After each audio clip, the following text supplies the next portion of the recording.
심심한 철훈입니다. 최근 넷플릭스에 공개된 초원의 집을 봤습니다. 어릴 때 우리가 기억하던 초원의 집은 따뜻한 가족 드라마였잖아요. 끝없이 펼쳐진 초원에서 집을 짓고 아이들이 뛰어다니고 또 아버지는 가족을 위해서 일하고 어머니는 어려운 살림을 하면서도 가족을 끝내 지켜냅니다. 하지만 이번에 그 초원의 집을 보고 나서는 조금 다른 생각이 들었습니다. 이 작품은 단순히 옛날 그런 미국 가족 이야기가 아니었습니다. 한 가족이 아무것도 없는 땅으로 이동하고 집을 짓고 농사를 시작하고 이웃을 만나면서 결국 하나의 사회를 만들어가는 이야기였습니다. 다시 말해 가족 드라마이면서 동시에 인류가 새로운 세계를 개척하는 방식에 대한 이야기였습니다. 저는 영상을 보는 내내 하나가 머릿속에 떠나지 않았습니다. 서부 개척 시대는 지금도 이어지고 있는 것은 아닌가. 우리는 흔히 서부 개척 시대를 19세기 미국의 역사라고 이해하잖아요. 하지만 조금 더 넓게 보면 인류는 단 한 번도 개척을 멈춘 적이 없습니다. 과거에는 개척의 대상이 땅이었을 뿐이고 또 이후에는 바다와 철도, 공장과 전기, 그 다음은 인터넷이었겠죠. 지금 우리가 개척하고 있는 것은 AI와 로봇, 또 우주일지도 모릅니다. 오늘은 초원의 집을 통해 그 서부 개척 시대의 의미가 진짜 의미가 무엇이었는지, 그리고 그 개척의 정신이 어떻게 오늘날까지 이어지고 있는지를 좀 이야기해 보겠습니다. 초원의 집 초반부에서 그 잉걸스 가족은 자신들이 살던 곳을 떠나서 새로운 땅을 향해 이동합니다. 가족이 가진 거의 모든 재산은 마차, 딱 한 대뿐이었습니다. 옷가지와 식량, 생활도구, 그리고 새로운 땅에서 살아가는 데 필요한 최소한의 물건들이었어요. 익숙한 집과 이웃을 떠나서 도로도 또 제대로 없는 길을 따라서 이동했어요. 어디에서 잠을 자야 될지도 모르고 날씨가 어떻게 변할지도 모르고 또 목적지에 도착하더라도 집이 기다리고 있는 것도 아니었습니다. 즉 집을 직접 지어야 했죠. 오늘날 우리는 돈이 있으면 이미 완성된 집을 구할 수 있잖아요. 하지만 당시 개척민에게는 집은 구매하는 상품이 아니라 자신의 손으로 만들어야 하는 생존 기반이었습니다. 우물도 직접 파야 했고요. 농사를 지을 땅도 직접 개간해야 했습니다. 병원이 가까이 있는 것도 아니고 경찰이 바로 달려오는 것도 아니고 흉년이 들었다고 국가가 도움을 주는 것도 아니었습니다. 즉 초원의 집에서 반복해서 등장하는 것은 거대한 사건보다는 작은 생존의 문제였죠. 집을 어떻게 지을 것인가, 다친 사람을 또 어떻게 치료할 것인가, 낯선 이웃을 믿어도 되는가. 우리는 서부 개척 시대로 가면 총잡이와 어떤 보안관 그리고 어떤 그 결투를 먼저 떠올리잖아요. 그러나 대부분의 개척민에게는 서부는 그런 모험의 공간은 아니었을 것 같아요. 하루하루 살아남고 가족이 머물 수 있는 장소를 만드는 것이 생활의 공간이었을 것 같습니다. 초원의 집이 특별한 이유도 여기 있습니다. 개척을 영웅의 이야기가 아니라 평범한 가족의 이야기로 보여주기 때문이죠. 그렇다면 이들은 왜 이렇게 위험한 길을 선택했을까요? 단순히 모험을 좋아했기 때문은 아닌 걸로 보여요. 오히려 기존의 삶에서 충분한 기회를 얻기 어려웠기 때문입니다. 당시 미국에선 토지를 가진다는 것이 단순히 부동산을 보유한다는 의미가 아니었습니다. 자기 땅이 있다는 것은 식량을 생산할 수 있다는 것이었고 또 가족을 부양할 수 있고 자신의 미래를 스스로 결정할 수 있다는 의미였어요. 그래서 미국 정부는 1800년대에 그 홈스테드법을 통해서 일정 조건을 충족한 개척민에게 혹은 정착민에게 공공의 토지를 무상으로 주었죠. 단순히 땅을 받아가는 것은 아니었어요. 정착민은 그곳에서 5년 동안 거주하고 실제로 토지를 개량해야지 소유권을 인정받을 수 있었습니다. 즉 정부가 제안한 것은 공짜 땅이라기보다는 이런 거예요. 이런 어떤 거래였죠. 아무것도 없는 곳에서 살 수 있겠는가? 그 땅에서 집을 짓고 농사를 지으면서 새로운 공동체를 만들 수 있겠는가? 그렇다면 그 땅의 소유권을 인정해주겠다. 정부 입장에서 나름 이유가 있었던 거죠. 넓은 서부 영토를 실질적인 국가의 공간으로 만들려면 지도 위에 어떤 선을 긋는 것만으로는 부족했고요. 사람이 실제로 가서 살아야 했습니다. 따라서 서부 개척은 개인의 꿈과 국가의 전략이 만나는 지점이었어요. 개인은 자신의 땅과 새로운 삶을 원했고 국가는 영토의 정착과 경제적 통합을 원했습니다. 바로 이 지점에서 서부 개척은 단순한 이주가 아니라 국가적인 성장 프로젝트였죠. 초원의 집을 보다 보면 개척민의 삶이 개인의 힘만으로 유지되지 않는다는 것을 알 수 있어요.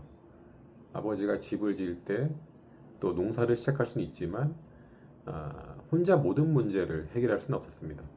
누군가 아프면 도와줄 사람이 필요했고요. 또 농사를 짓기 위해서는 어떤 도구가 필요했고요. 아이들이 배우기 위해서는 또 학교와 교사가 필요했죠. 우리는 개척자라고 하면 혼자 모든 것을 해내는 강한 개인을 상상하잖아요. 하지만 실제 개척의 가장 중요한 능력은 혼자 살아나는 힘만이 아니었습니다. 낯선 사람과 협력하고 신뢰를 쌓는 능력이었습니다. 아무것도 없는 곳에서 돈만 있다고 문명이 만들어지진 않잖아요. 역할을 나누고 규칙을 만들고 서로의 부족한 부분을 채워줬어야 하는 그런 공동체가 필요했죠.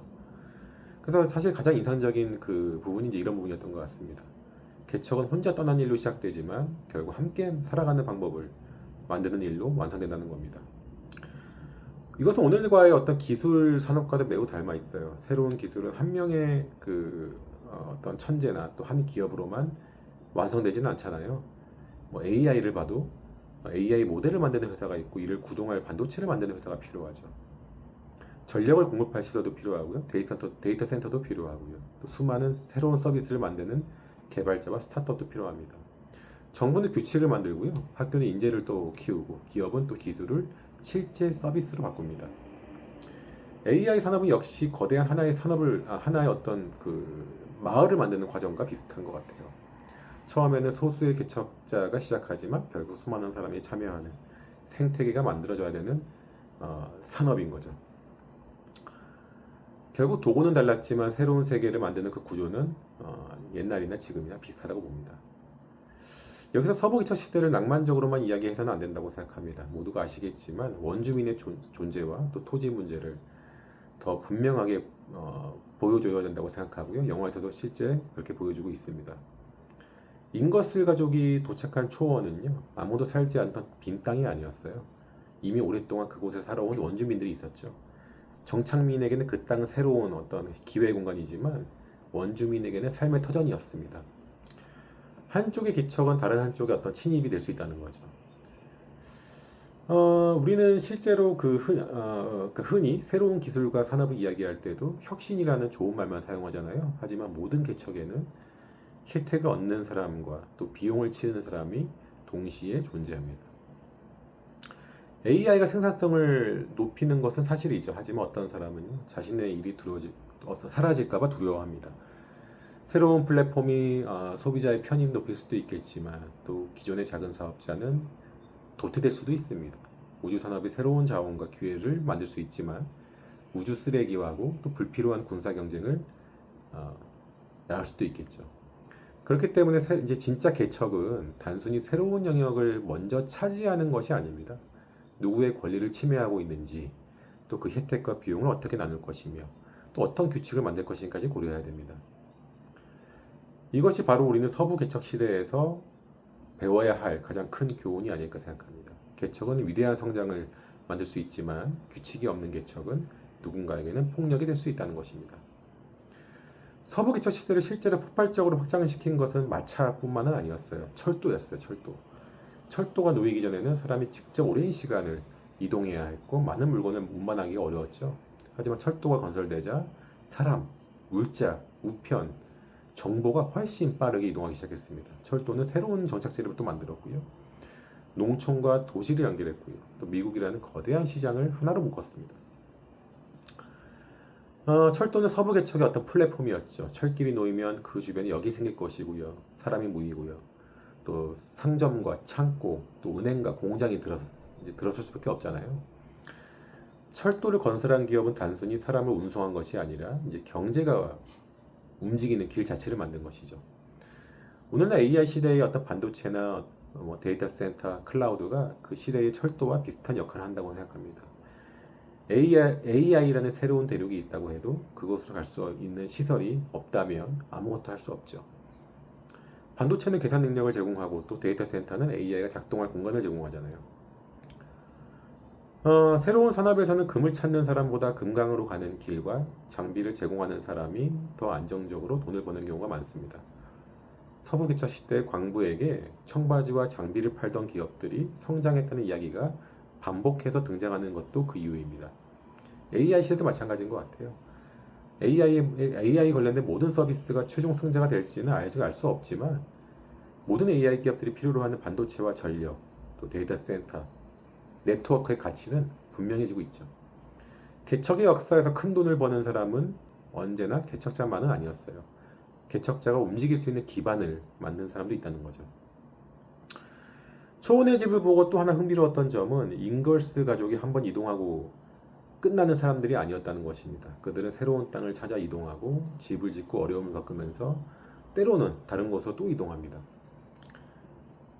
가족은 경제적 어려움과 토지 문제나 어떤 자연재해를 겪고 나서 결국 다시 새로운 출발을 선택합니다.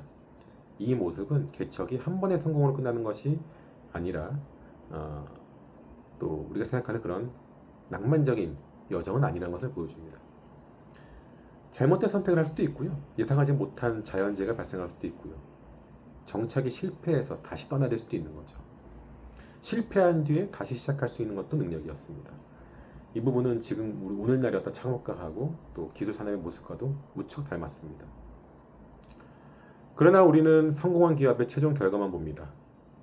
하지만 그 과정에는 수많은 실패와 또 방향 전환이 있었겠죠. 스페이스 X 역시 처음부터 모든 로켓 발사가 성공한 회사가 아니었잖아요. 실패한 로켓을 분석하고 다시 설계해서 반복해서 수없이 트라이했죠. 지금 스페이스 X는 인류를 여러 행성에서 살아가는 종으로 만들겠다는 목표를 공식적으로 제시하고 있고요. 스타쉽을 달과 화성과 같은 그 우주에 장기적 거점을 만들기 위한 수단으로 설명합니다.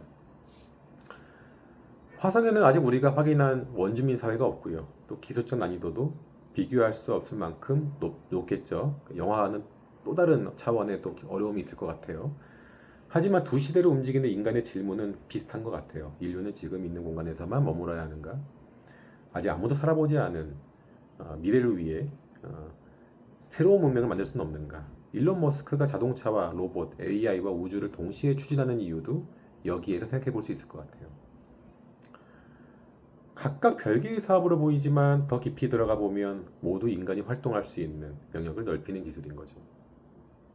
전기차는 에너지의 방식을 바꾸고 또 로봇은 인간 노동의 범위를 넓히잖아요. 또 AI는 인간의 지적 능력을 확장합니다.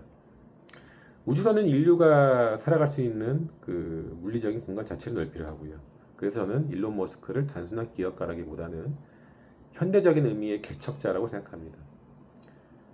AI 역시 하나의 또 새로운 프론티어잖아요. 하지만 AI라는 새로운 세계는 지도 위에 그려져 있지 않죠.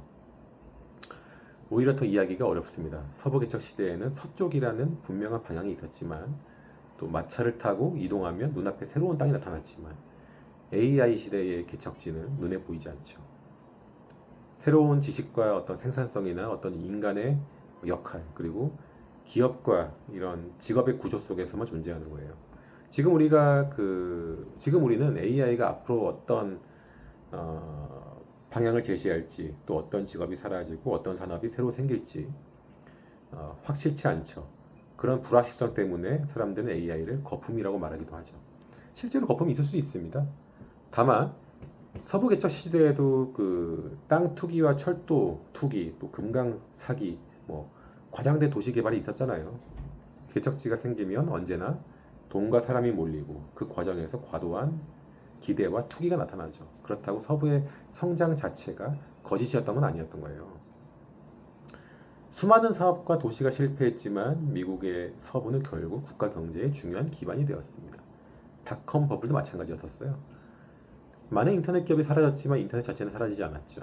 오히려 버블이 꺼진 뒤에 살아남은 인프라와 기업들이 세상을 바꿨습니다. AI도 비슷한 과정을 거칠 가능성이 높다고 봅니다.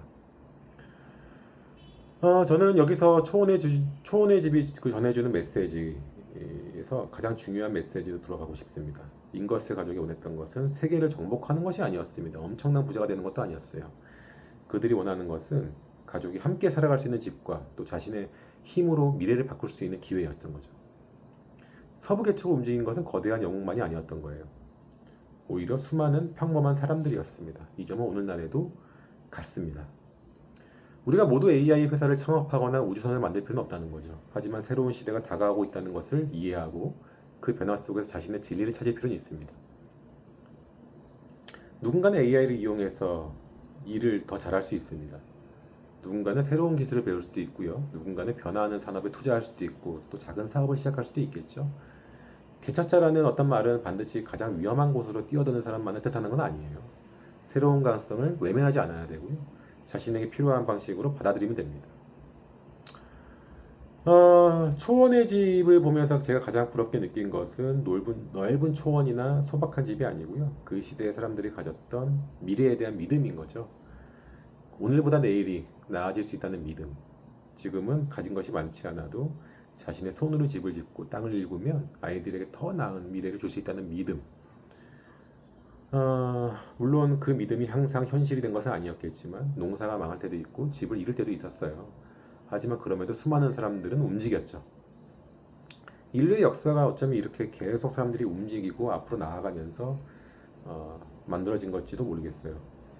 현재의 안전만을 지키는 사람도 필요합니다. 그러나 누군가는 이 습관 경계의 어떤 세계를 넘어가야지만 다음 시대가 시작되는 것 같습니다. 저는 서부 개척 시대가 지금 끝났다고 생각하지 않습니다. 개척의 대상이 바뀌었을 뿐이에요. 150년 전 미국인에게는 서쪽은 단순한 방향이 아니었고 어떤 두려움과 희망이 동시에 존재하는 미래였다면 오늘날 우리에게 AI와 우주 역시 그렇습니다. 어떻게 변할지 정확히 알 수 없기 때문입니다. 또 때로는 두렵습니다. 하지만 그 안에 지금까지 없었던 기회가 있기 때문에 사람들은 또 도전을 합니다. 100년 뒤 사람들은 지금 이 시대를 돌아보면 이렇게 말할지도 모르겠어요. 그때 인류가 처음으로 인공지능이라는 새로운 대륙에 들어가기 시작했다. 그때 인간이 지구 밖에서 살아갈 가능성을 진지하게 준비하기 시작했다. 그 과정에서 어떤 새로운 산업과 또 새로운 규칙과 또 새로운 사회가 만들어졌다. 넷플릭스 초원의 집은 과거를 배경으로 한 작품이지만 저는 그 작품을 보면서 미래를 생각했습니다. 가족이 마차에 모든 것을 싣고 초원으로 들어가는 모습하고 기업이 막대한 자금을 들여서 AI와 로켓을 개발하는 모습은 겉으로는 조금 달라 보이지만 그 안에 같은 질문이 있는 거죠. 우리는 지금보다 더 넓은 세계로 나아갈 수 있는가? 역사는 똑같이 반복되지는 않아요. 하지만 인류는 언제나 새로운 서부를 만들어 왔던 것 같습니다. 바다를 건넜고 또 대륙을 연결했으며 또 하늘을 날았잖아요. 또 인터넷이라는 가상 공간도 만들었습니다. 그리고 지금은 AI와 우주라는 또 다른 초원 앞에 서 있습니다. 결국 서부 개척 시대는 끝난 게 아닙니다. 마차가 반도체와 로봇으로 바뀌었고요. 땅이 데이터나 어떤 우주로 바뀌었을 뿐입니다. 그리고 우리는 역시 그 거대한 개척의 한가운데를 살아가고 있는지도 모릅니다.